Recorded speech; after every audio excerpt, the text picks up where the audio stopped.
There's been a number of posts on X of this woman who had sex with 100 men in a day. And now she's saying she's going to have sex with 1,000 men in a day. Yeah, well, she seems to be rethinking her plan given the emotional consequences she had to her last success. Yeah, I must say... Her mother is her finance officer.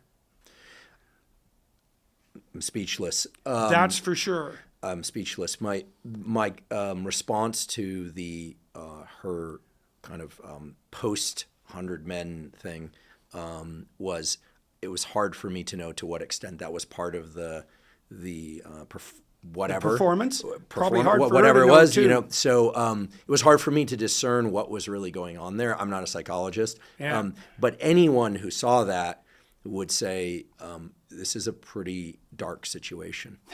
It's way darker than anybody who wanted to hold on to their sanity would possibly imagine. What's also dark, and I'm not saying this from a place of moral judgment, I'm just saying this from a place of just kind of like wow, like this woman obviously navigating life in this way, her choice, clearly. But the fact that so many people know about this, right? It's out there.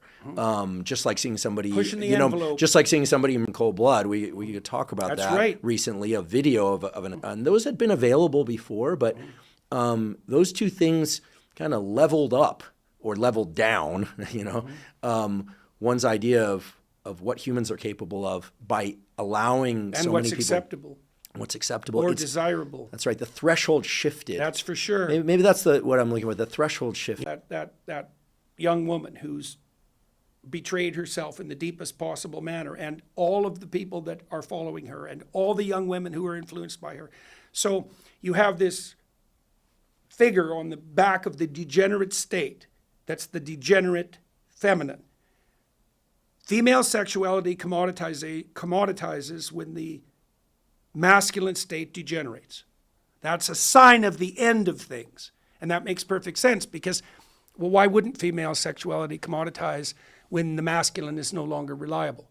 It's exactly what you'd expect. You know how the story ends?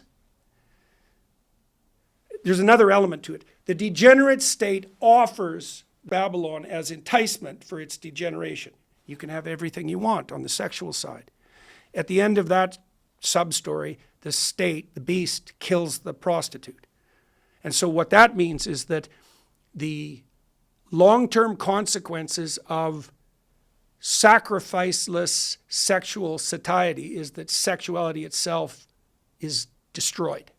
And I think we're seeing that in our society now.